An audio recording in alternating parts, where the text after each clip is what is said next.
नमस्कार दोस्तों, आप सबका स्टोरी वर्ल्ड चैनल में स्वागत है। आज की कहानी है रिश्ते। आइए सुनते हैं कहानी को। लो, फिर से आ गई महारानी अपने दोनों बच्चों को लेकर। अब इनके लिए भी खाना बनाओ। देखो जी, कह देती हूँ, आपको आदत है हर दिन पराठे खाने की, तो आपको तो दे दूंगी, पर उन दोनों के लिए नहीं बनाने वाली। तो बस भूल से भी अपने साथ खाने की टेबल पर ना बुला लेना। अदिति अपने पति रोहन से बोली। साधना के पति का देहांत हो गया था। 2 बच्चे, 7 साल की बेटी पलक और 5 साल का बेटा अंश को लेकर दूसरे शहर में रहती थी। रोहन और अदिति साधना के देवर देवरानी हैं, जो सास ससुर के साथ बड़े शहर में रहते हैं। यहाँ के बैंक में जब जब साधना की ज़रूरत होती तो उसे आना पड़ता था। फिर इलाज के लिए भी उससे अपने ससुराल आना पड़ता था। साधना के पति का अपना व्यवसाय था। साधना उसे संभालने की कोशिश कर रही थी। अदिति का व्यवहार ऐसा था कि वो साधना से दूर दूर ही रहना पसंद करती थी और अपने बच्चों तक को पलक और अंश के साथ खेलने नहीं देती थी। सब ने बहुत कहा, वहाँ अकेले कैसे रहोगी बच्चों को लेकर, यहाँ आकर रहो, ये तुम्हारा भी ससुराल है। पर साधना जानती थी वो तो बर्दाश्त कर भी लेती, पर बच्चों को अदिति हर तरीके से नीचे गिराने की कोशिश करेगी और खाने पीने को भी तरसा देगी, जो साधना जीते जी बर्दाश्त नहीं कर सकती थी। इसलिए अकेले रहना ही उसने पसंद कर लिया था। और तो और समय के दिए हुए घाव ही खुद ही भरने थे। वो जब भी यहाँ आती, अदिति के तीखे तेवर देखकर पलक माँ के संग दुबकी हुई रहती थी, पर अंश चाचू चाचू करके रोहन में लगा रहता। खाना भी चाचू के साथ ही खाने के लिए मचल जाता था। ऐसे में अदिति ने एक दिन कह दिया, बाप तो छोड़कर चले गए, भगवान जाने अपने घर में क्या खाते होंगे, पर यहाँ जनाब को पराठे खाने हैं, इसलिए चाचू के साथ खाने बैठ जाता है। छोटे बच्चे को कहाँ समझ आया चाची क्या बोल रही है, पर यह बात पलक ने सुन ली और वो अपनी माँ से जाकर बोली, माँ अब हम यहाँ नहीं आएंगे, चाची बहुत बुरी है, चाचू के साथ खाने क्या बैठ गया, वो ऐसे बोलने लगी है। तुम सुनती तो गुस्सा आ जाता। साधना मजबूर थी और कोई ठिकाना जो नहीं था उसका, और कागजी कार्रवाई के लिए आना भी ज़रूरी था, क्योंकि रोहन ही साथ जाकर सब काम करवाता था। कई साल इस तरह से गुजर गए। साधना अब कम ही आती थी ससुराल, पर जब भी आती अदिति के व्यंग बाण से आहत होकर रह जाती। पलक के साथ अब अंश भी आरती से दूर दूर ही रहने लगा था। कुछ समय बाद साधना के माता पिता भी इसी शहर में आकर बस गए। अब साधना जब भी शहर में आती मायके ही रुकती थी। अदिति से मिलना कम हुआ तो दूरियां बढ़ने लगी। समय पंख लगाकर उड़े जा रहा था, क्योंकि साधना के ससुराल वाले सारे रिश्तेदार यहाँ थे, तो अदिति से कभी कभी मिलना हो जाता था और उसकी बुराई जो कि त्यों विद्यमान थी। वक्त हो चला था पलक की शादी का। शादी के लिए साधना को अदिति के पास ही आना पड़ा। ससुराल यही था तो जाए कहाँ।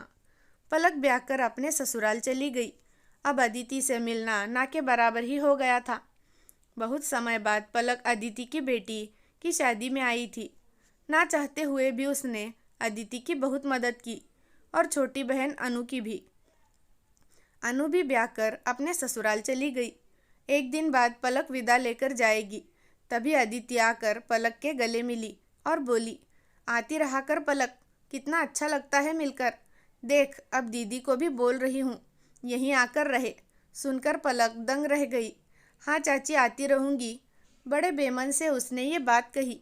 अपने घर आकर पलक अपनी माँ को फ़ोन पर अदिति की बातें बताने लगी। चाची बोल रही थी आती रहा कर। माँ, चाची ने कहा तुम सोच सकती हो? पलक आश्चर्य से अपनी माँ से बोली, बेटा ये सब उम्र का तकाजा है। एक समय था पलक जब अदिति को लगता था उससे ज़्यादा किसी के पास कुछ नहीं है, जिसे चाहे वो बोल सकती है। पर अनु के ब्याह के बाद जब वो चली गई, और तू तो जानती है अनु का छोटा भाई जो है वो तो अदिति को कुछ समझता ही नहीं है। खड़े खड़े मुंह पर बोलकर चला जाता है। अपना बेटा इज्जत नहीं करता, पर तुम दोनों भाई बहन चाची के 100 ताने सुनकर भी कभी कुछ नहीं कहते। अब अदिति को एहसास हो रहा होगा, अपने बच्चे तो दूर जा ही रहे हैं, कहीं तुम दोनों भी दूर ना हो जाओ, इसलिए वो आते रहना बोल कर रही होगी। तुम्हें क्या लगता है अनु भी आएगी? नहीं नहीं बेटा, अपनी माँ की तरह वो भी स्वार्थी निकलेगी, कभी माँ को पूछने नहीं आएगी। पर तुम्हें ये सीख मैं नहीं दे सकती। जब भी शहर जाना हो, चाचा चाची और दादा दादी से मिल लेना। बेटा, रिश्तों को बांध कर रखो तो ही वो संभलते हैं। जैसे हम बूंदी के लड्डू बनाते हैं, अलग अलग बूंदी को मुट्ठी बांधकर मिलाकर एक लड्डू बनता है, बस वैसे ही रिश्ते होते हैं।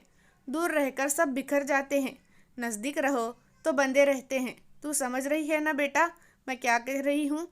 उसने क्या किया ये भूल जा, बस याद रख, अब वो दूर नहीं पास रहना चाहती है।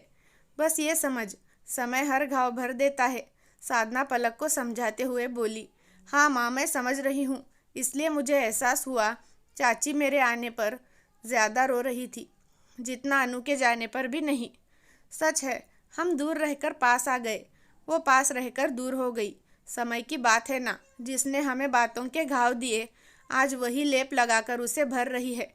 पलक एक लंबी सांस लेते हुए बोली। हाँ बेटा, सही कह रही हो।